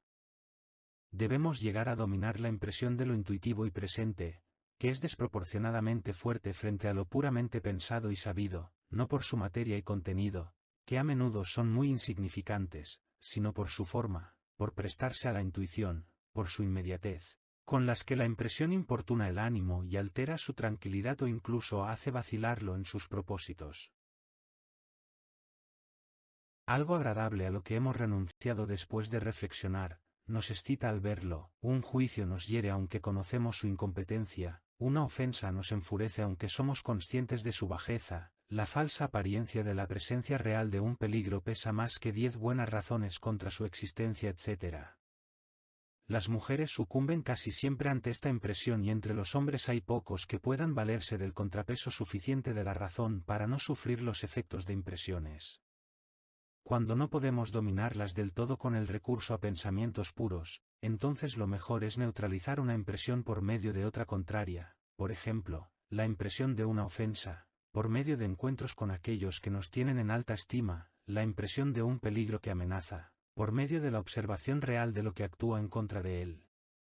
Cuando todos los que nos rodean son de otra opinión que nosotros y se comportan según ella, es cosa ardua no dejarse conmocionar por ellos aunque estemos convencidos de su error. Porque lo existente, lo que se puede ver, por ser fácilmente abarcable con la mirada, actúa siempre con su plena fuerza. Los pensamientos y razones, en cambio, requieren tiempo y tranquilidad para ser elaborados mentalmente, de modo que no los podemos tener presentes en cada momento. Para un rey fugitivo que viaja de incógnito, la secreta ceremonia de sumisión de su acompañante habitual debe de ser un apoyo casi necesario para que no acabe dudando de sí mismo. Según lo que hemos dicho, el conocimiento intuitivo, que nos importuna en todo momento y da a lo insignificante instantáneamente presente una importancia y significación desproporcionadas, constituye una perturbación y falsificación constante del sistema de nuestros pensamientos. Lo que también ocurre, a la inversa, en esfuerzos físicos, como he mostrado en la obra, El mundo como voluntad y representación, donde los pensamientos perturban la captación intuitiva pura. Regla número 34. Cuando miramos el transcurso de nuestra vida y vemos cómo hemos fallado ciertas oportunidades de suerte y hemos provocado ciertos momentos de infortunio, el curso errático del laberinto de la vida, Goethe, Fausto, podemos excedernos fácilmente en reproches contra nosotros mismos. Porque el curso de nuestra vida no es en absoluto simplemente nuestra propia obra, sino el producto de dos factores, a saber, de la serie de acontecimientos y de la serie de nuestras decisiones, y lo es incluso de tal manera que, en ambas series, nuestro horizonte es muy limitado y que no podemos predecir de lejos nuestras decisiones y menos aún prever los acontecimientos, sino que de ambas series solo conocemos las decisiones y acontecimientos actuales. Por eso, cuando nuestra meta todavía se halla lejos, ni siquiera podemos dirigirnos directamente hacia ella, sino solo de manera aproximada guiándonos por conjeturas, es decir, según nos lo indican las circunstancias debemos decidirnos en cada instante con la esperanza de acertar de tal manera que nos acercamos a nuestra meta principal. Así, las circunstancias dadas y nuestros propósitos básicos se pueden comparar con fuerzas que tiran en dos direcciones distintas, y la diagonal resultante es el curso de nuestra vida. Regla número 35. Lo que más frecuentemente y casi forzosamente descuidamos y dejamos de tener en cuenta en nuestros planes de vida son las transformaciones que el tiempo mismo opera en nosotros. A ello se debe que a menudo trabajamos en dirección a asuntos que, una vez alcanzados, ya no son adecuados para nosotros, o también que pasamos los años con los trabajos preparatorios para una obra que nos quitan inadvertidamente las fuerzas para la obra misma. Regla número 36. El medio más seguro para no volverse infeliz es no desear llegar a ser muy feliz, es decir, poner las exigencias de placer, posesiones, rango, honores etc. a un nivel muy moderado, porque precisamente la aspiración a la felicidad y la lucha por ella atraen los grandes infortunios. Pero esa moderación también es sabia y aconsejable por el mero hecho de que ser infeliz es muy fácil, mientras que ser feliz no solo es difícil, sino del todo imposible. En particular no conviene edificar la felicidad sobre un fundamento muy ancho por medio de muchos requisitos, porque si se sostiene sobre tal fundamento se derrumba con la mayor facilidad. Puesto que el edificio de nuestra felicidad se comporta a ese respecto a la inversa de cualquier otro, que se sostiene más firmemente sobre una base amplia. Mantener las exigencias lo más modestas posibles en relación con los propios medios de todo tipo es la manera más segura de evitar las grandes desgracias. Pues toda felicidad positiva solo es una quimera, en cambio el dolor es real. Quien escoge la medianía dorada, seguro que sigue alejado de la suciedad de la cabaña corroída, permanece, modesto, lejos del lujo envidiado del palacio principesco. Más sacude el viento a la fuerte copa del pino, y en pesada caída se derrumban las altas torres, y los relámpagos golpean las cumbres de las montañas. Horacio. Regla número 37. Como en la vida el sufrimiento predomina y es positivo mientras que los placeres son negativos, aquel que toma la razón como hilo conductor de sus acciones, ponderando en todo lo que enfoca las consecuencias y el futuro, tendrá que aplicar muy a menudo el mantente alejado, Y para asegurar la mayor ausencia de dolor para toda la vida tendrá que sacrificar la mayoría de las veces los placeres y las alegrías más intensas. A ello se debe que la razón juega generalmente el papel de un mentor malhumorado que solicita siempre la renuncia sin prometer siquiera algo a cambio que no sea una existencia relativamente libre de sufrimientos. Esto se debe al hecho de que la razón abarca con sus conceptos la totalidad de la vida, y el resultado de ésta, en el caso que se puede calcular como más afortunado, no es otro que el antes mencionado. La necedad solo agarra una punta de la vida, y esta puede ser muy placentera. Regla número 38. Cada uno vive en un mundo diferente, y este resulta ser diferente según la diferencia de las cabezas, conforme a esta puede ser pobre, insípido, llano, o bien rico, interesante y significativo. Incluso la diferencia que el destino, las circunstancias y el entorno crean en el mundo de cada uno es menos importante que la primera. Además, esta última puede cambiar en manos del azar, la primera está irrevocablemente determinada por la naturaleza. Por eso, para bien y para mal, es mucho menos importante lo que sucede a uno en la vida que la manera en que lo experimenta, o sea el tipo y el grado de su receptividad en cualquiera de las maneras. No es razonable que a menudo uno envidie a otro por algunos sucesos interesantes de su vida, en lugar de ello debería tener envidia de la sensibilidad gracias a la cual esos sucesos parecen tan interesantes en su descripción. El mismo acontecimiento, que resulta tan interesante cuando lo vive un genio, en una cabeza sosa se habría convertido en una escena insípida del mundo cotidiano. Así, la misma escena que para un melancólico puede ser trágica, lo es mucho menos para un flemático y un sanguíneo. Por eso deberíamos aspirar menos a la posesión de bienes externos que a la conservación de un temperamento alegre y feliz y de una mente sana que en buena medida dependen de la salud, una mente sana en un cuerpo sano, Juvenal.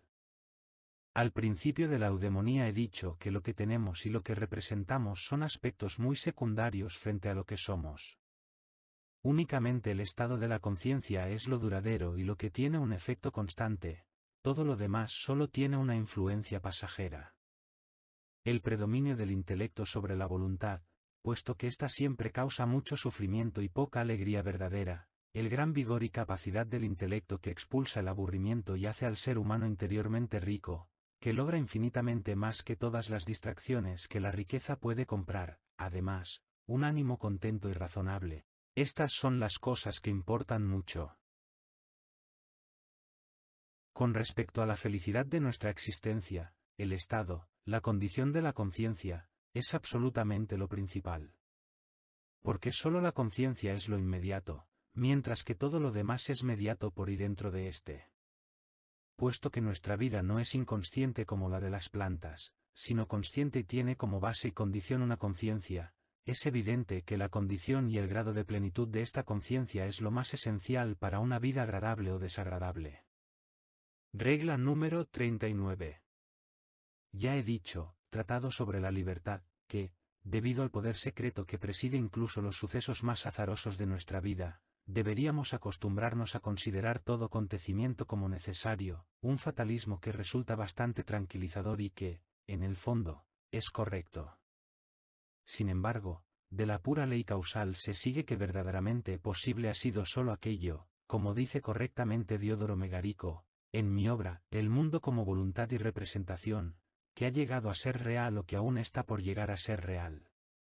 Pero el campo de la posibilidad solo aparece en parte tanto más grande que el de la realidad, porque el concepto abarca de un solo golpe toda una infinidad, mientras que el tiempo infinito en el cual aquella se realiza, no puede sernos dado, por lo cual no podemos abarcar todo el campo de la realidad, que es infinito como el tiempo, y por eso nos parece más pequeño. En parte se trata solo de una posibilidad teorética. En concreto, de esta manera, posible es aquello que puede suceder, pero lo que puede suceder sucede con seguridad, pues de no ser así, no puede suceder. La realidad es la conclusión para la cual la posibilidad aporta las premisas. Era patente que aquello cuyo fundamento está sentado, sigue inevitablemente, es decir, que no puede no ser, de modo que es necesario. Pero solo se tomaba como orientación esta última determinación y se decía, necesario es lo que no puede ser de otra manera, o cuyo contrario es imposible. Pero se dejaba fuera de consideración la razón y la raíz de dicha necesidad, se pasaba por alto la relatividad de toda necesidad que resultaba de ello, construyendo así la ficción totalmente impensable de algo absolutamente necesario, es decir, de un algo cuya existencia sería tan imprescindible como el efecto de una causa, pero sin ser, de hecho, efecto de una causa, por lo cual no dependería de nada. Y esta frase adicional es una petición absurda, puesto que contradice la proposición de la causa.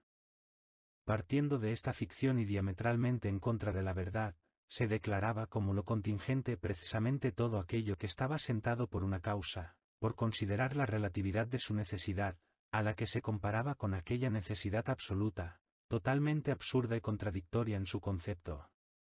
Kant mantiene esta determinación radicalmente equivocada de lo contingente y la da como explicación, crítica de la razón pura.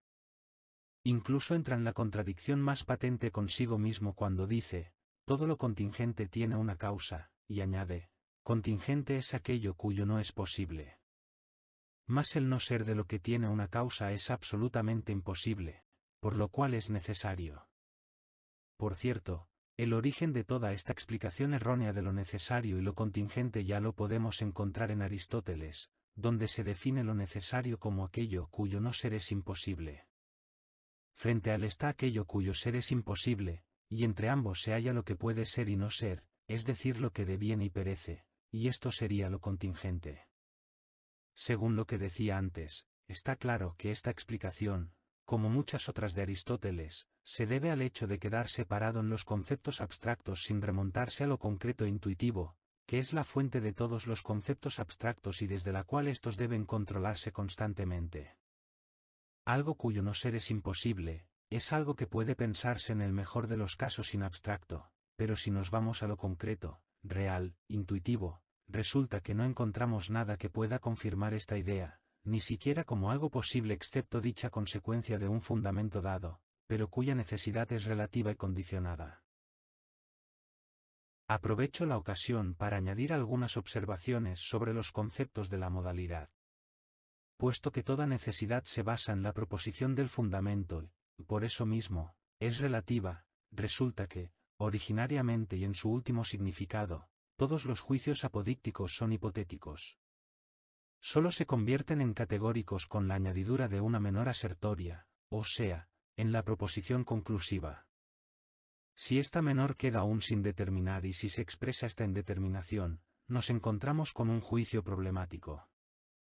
Lo que, en general, como regla, es apodíctico, una ley natural, siempre puede ser solo problemático con respecto a un caso singular, porque primero debe darse realmente la condición que pone el caso bajo la regla.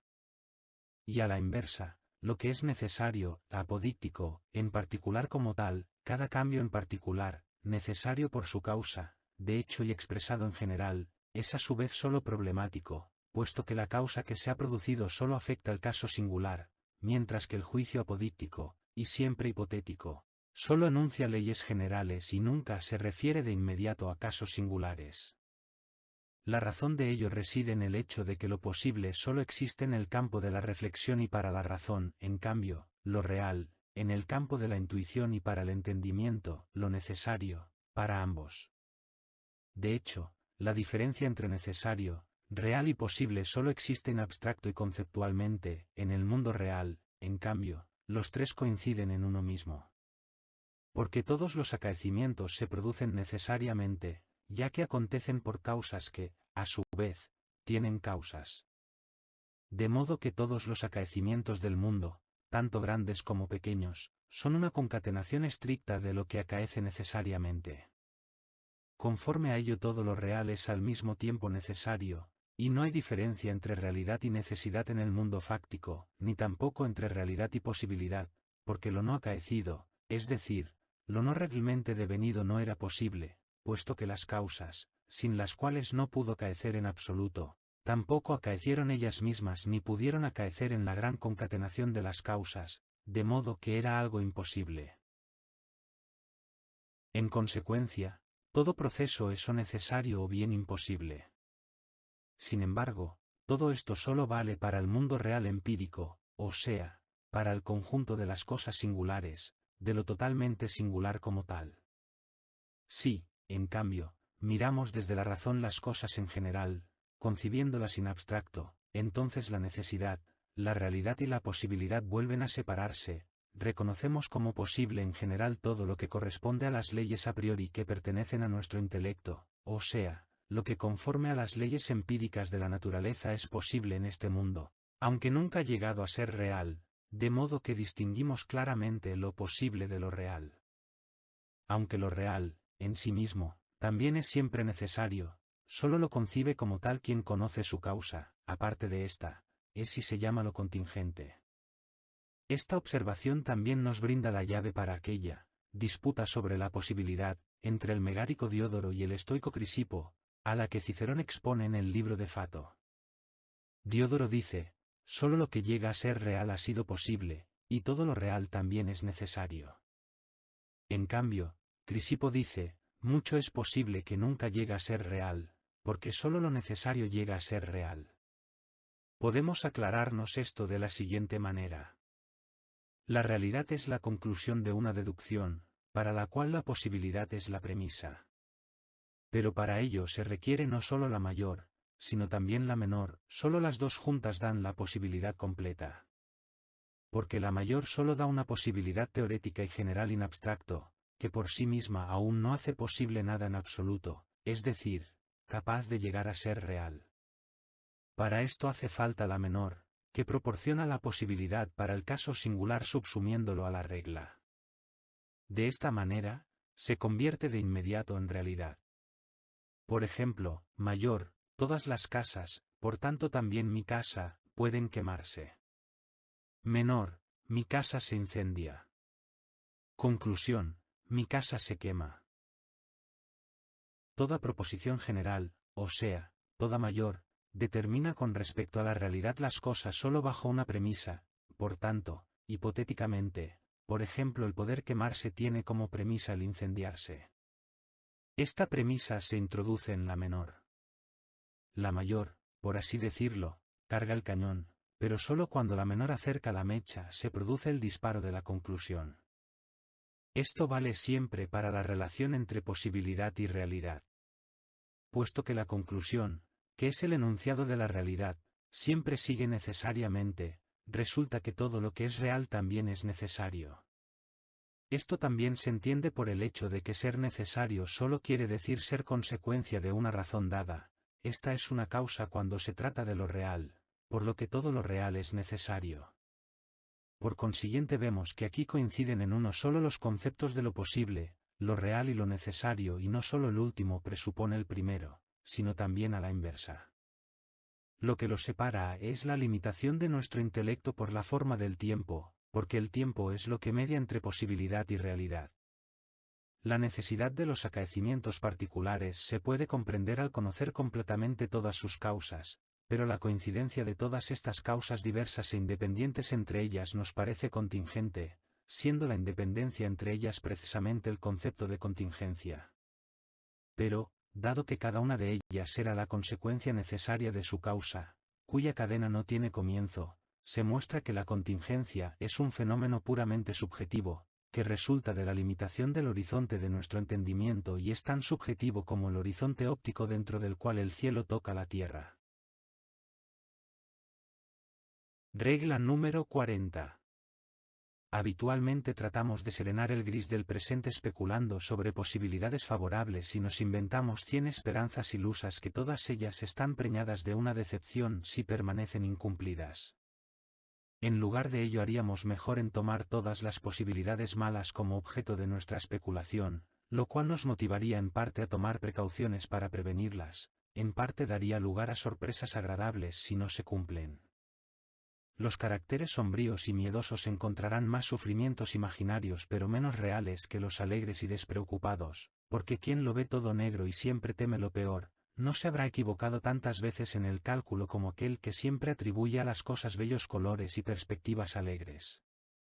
Regla número 41. Cuando se ha producido algo malo, no permitirse siquiera el pensamiento de que pudiera haber sido de otra manera, que pudiera ser diferente. Fatalismo, ya hemos hablado de él. Es bueno de manera inmediata pero no de manera indirecta. Regla número 42. Una de las insensateces mayores y más frecuentes es hacer amplios preparativos para la vida, no importa de qué tipo sean. En relación con ellos también se calcula al principio la plena duración de una vida humana a la que, sin embargo, solo muy pocos alcanzan. Pero además, aunque vivieran tanto tiempo, es demasiado corta para los planes, porque su realización siempre requiere mucho más tiempo de lo que se suponía. Por añadidura, como todos los asuntos humanos, están expuestos al fracaso y a los obstáculos a tal punto que raras veces se los puede llevar a término, y si, finalmente, se ha logrado todo, no se ha tenido en cuenta que el ser humano mismo cambia con los años y que no conserva las mismas capacidades para los esfuerzos ni para disfrutar. El propósito que uno ha perseguido trabajando toda su vida, le resulta imposible disfrutarlo en la vejez, no es capaz de llenar la posición alcanzada con tantos esfuerzos, es decir, las cosas llegan demasiado tarde para él. O, a la inversa, él llega demasiado tarde a las cosas si había querido lograr y realizar algo relevante, porque el gusto de la época ha cambiado, la nueva generación no se interesa por ello, otros se han anticipado por caminos más cortos, ¿por qué esfuerzas a tu espíritu demasiado débil para planes eternos? Horacio. El motivo de esta frecuente equivocación es el natural engaño según el cual la vida, vista desde su comienzo, parece infinita, o cuando se mira atrás, desde el final del camino, parece extremadamente breve, gemelos de teatro. Sin duda, este engaño tiene su lado bueno, porque sin él difícilmente se llegaría a hacer jamás algo grande. Regla número 43. Aquel que fue ricamente dotado por la naturaleza, aquí la expresión es adecuada en su sentido más propio, no necesita obtener del exterior nada más que la libertad del ocio para poder disfrutar de su riqueza interior. Si solo consigue este ocio, en el fondo es el más feliz, y esto es tan cierto como el hecho de que el yo no es infinitamente más próximo que el no yo, todo lo exterior es y sigue siendo no yo. Únicamente lo interior, la conciencia y su estado son el yo y solo en él se halla nuestro bienestar y malestar. Al margen, estos conceptos de yo y no yo son demasiado imprecisos para la metafísica, porque el yo no es algo simple, sin embargo, para la eudemonología son suficientes. Regla número 44. La verdad principal de la eudemonología sigue siendo que importa mucho menos lo que se tiene o representa de lo que se es. La mayor fortuna es la personalidad. En todo y con todo, en realidad, uno disfruta solo de sí mismo, si el yo mismo no vale mucho entonces todos los placeres son como vinos deliciosos en una boca con un regusto a hiel. Como los grandes enemigos de la felicidad humana son dos, el dolor y el aburrimiento, la naturaleza también dio a los seres humanos una protección contra ambos, contra el dolor, que mucho más frecuentemente es espiritual que físico, la alegría, y contra el aburrimiento, el espíritu. Sin embargo, ambos no están emparentados, y en los grados más altos, incluso son incompatibles. El genio es pariente de la melancolía. Aristóteles dice que todos los hombres geniales son melancólicos. Cicerón, y los ánimos muy alegres solo tienen capacidades espirituales superficiales. Por eso, cuanto mejor una naturaleza está armada contra uno de estos males, tanto peor suele estarlo contra el otro. Ninguna vida puede permanecer del todo libre de aburrimiento y dolor. Ahora bien, significa un favor especial del destino cuando un ser humano se ve principalmente expuesto a aquel de los dos males contra el que la naturaleza le ha armado mejor, o sea, si manda mucho dolor allí donde hay mucha alegría para soportarlo, y mucho ocio libre allí donde hay mucho espíritu, pero no a la inversa. Porque el espíritu hace sentir el dolor de manera doble y múltiple, y para una mente alegre sin espíritu la soledad y el ocio sin ocupación son del todo insoportables. Regla número 45. De mal genio, es aquel que ante oportunidades iguales a favor y en contra de él no se alegra cuando el resultado le es favorable, pero que se enoja cuando le es desfavorable. De buen genio, Alegre es aquel que se alegra de un buen resultado y no se enoja cuando es desfavorable. La sensibilidad para impresiones agradables y desagradables es muy diversa en diferentes personas. Lo que a uno casi le desespera, a otro solo le da risa.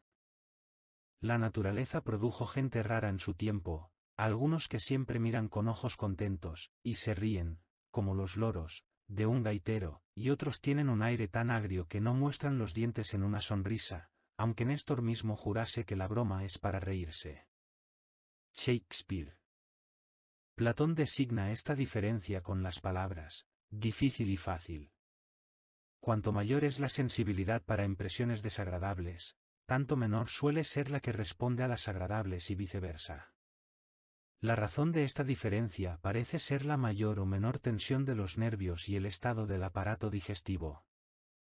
La dificultad es la gran sensibilidad para todas las impresiones desagradables. La facilidad se comporta a la inversa.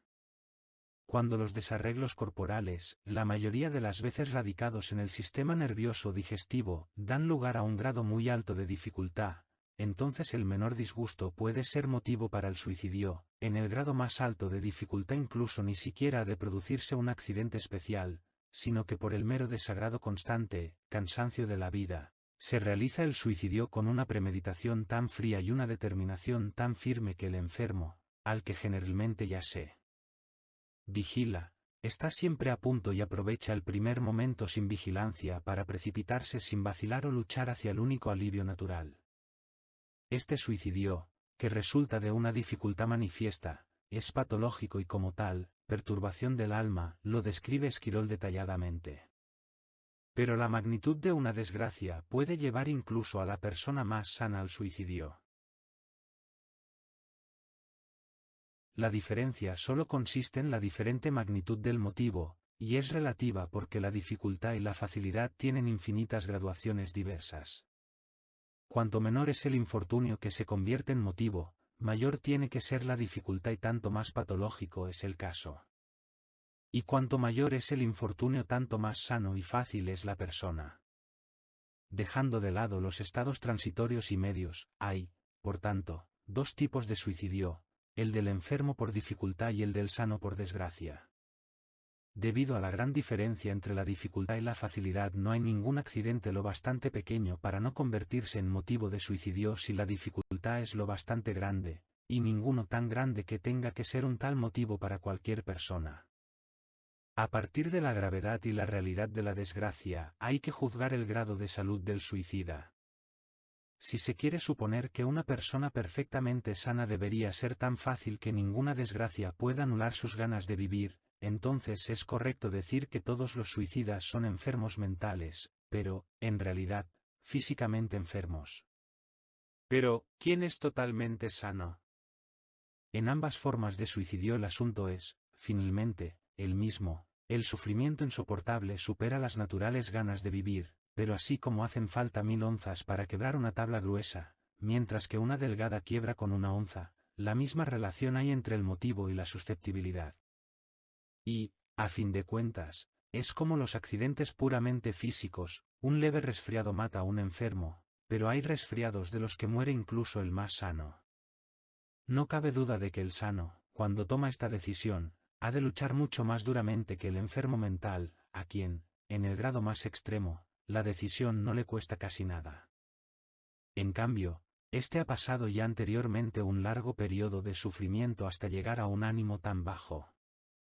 Lo que siempre facilita las cosas es que los sufrimientos espirituales nos hacen insensibles para los corporales, lo mismo como a la inversa.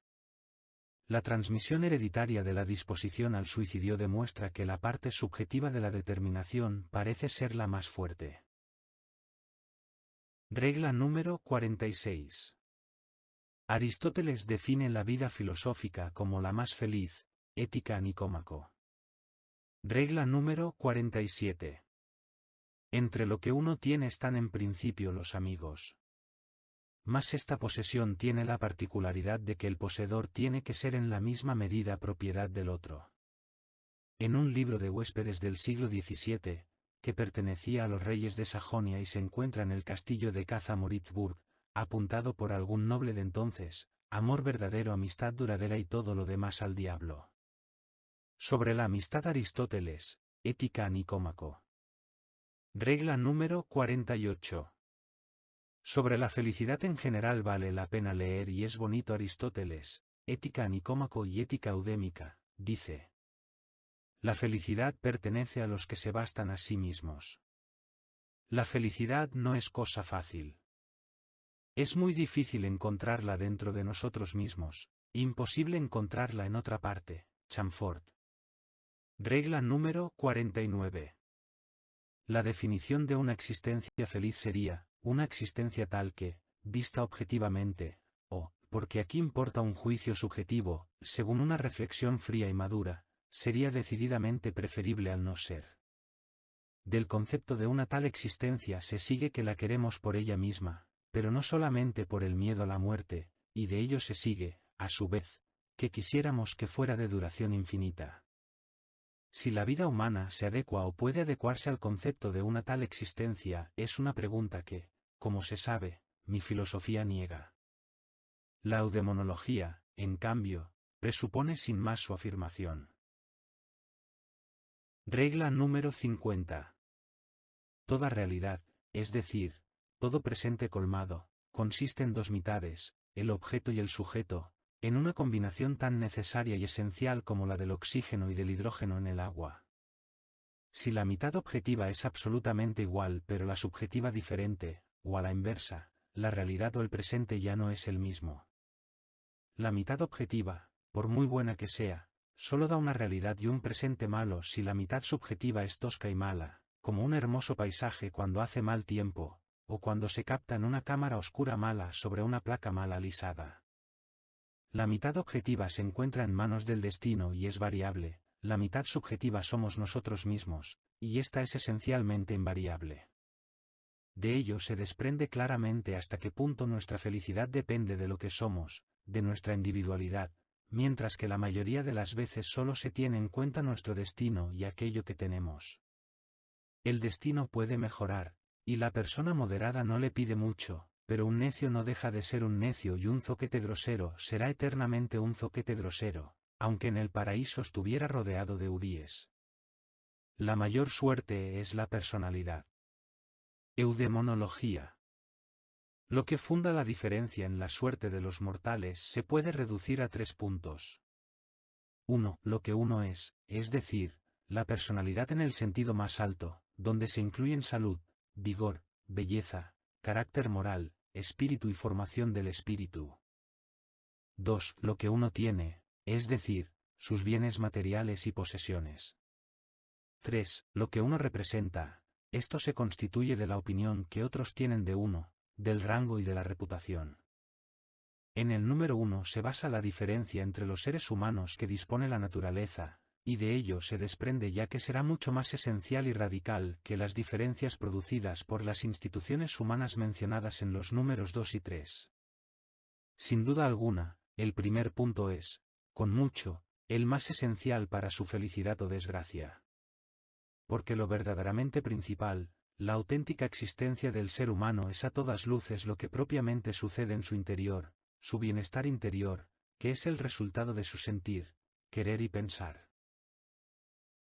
En un mismo entorno, cada uno vive en un mundo diferente, microcosmos, los mismos procesos exteriores afectan a cada uno de manera diversa, y la diferencia que únicamente surge por medio de esta constitución interior es mucho mayor que aquella que las circunstancias exteriores imponen entre las diversas personas. De manera inmediata cada uno se enfrenta solo a sus representaciones, sentimientos, manifestaciones de la voluntad.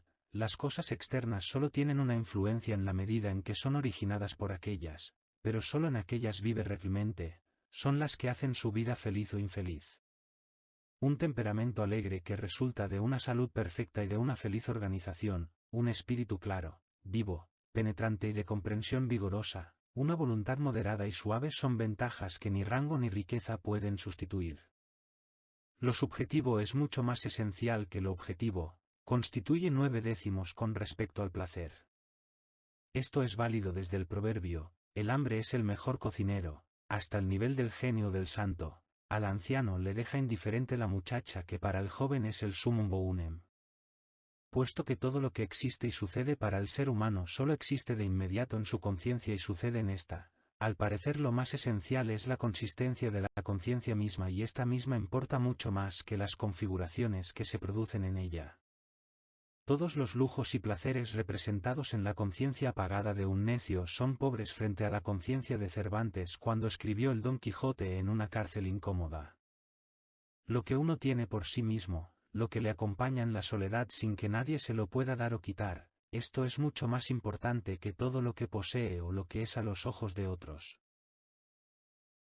Una persona llena de espíritu se entretiene a la perfección en la soledad más absoluta con sus propios pensamientos y fantasías, mientras que una persona con el espíritu romo siente aburrimiento a pesar de constantes distracciones de teatro, fiestas y excursiones. Un carácter bueno, moderado y suave puede estar contento con circunstancias muy modestas, en cambio, un carácter malo, ávido, envidioso no lo está por muy rico que sea. Goethe dice con razón en el diván, la mayor suerte es la personalidad. Desde fuera se puede influir mucho menos en las personas de lo que se cree. Cuantos placeres no resultan totalmente superfluos e incluso molestos e importunos a quien disfruta siempre del placer de una individualidad extraordinaria. Si lo subjetivo, la personalidad son, como vimos, lo más importante, lo peor es, por otro lado, que la parte subjetiva no está en nuestro poder, sino que está invariablemente determinada para toda la vida, mientras que el tener y lo que representamos, los otros dos aspectos principales, posiblemente son alcanzables a cualquiera. Lo único que está en nuestro poder con respecto a la personalidad es que la aprovechemos de la manera más ventajosa posible, es decir, que le demos aquel tipo de formación que mejor le conviene y que evitemos cualquier otra, que nos pongamos en el lugar, estado, dedicación etc. que correspondan a esa personalidad. Segundo, que conservemos la posibilidad de disfrutar de ella. Esto requiere el conocimiento de sí mismo, de ello surge el carácter adquirido. Según esto se gana mucho más si se emplean las propias fuerzas para la formación de la personalidad y no para la adquisición de bienes de fortuna. Solo que no debe descuidarse este último empeño hasta tal extremo que lleve a la pobreza. Además, la formación de la individualidad debe ser apropiada. Muchos conocimientos vuelven aún más tonta, inservible e insufrible a una persona limitada y corriente. En cambio, la mente extraordinaria solo llega a disfrutar su individualidad por medio de la adquisición de los conocimientos que le son adecuados.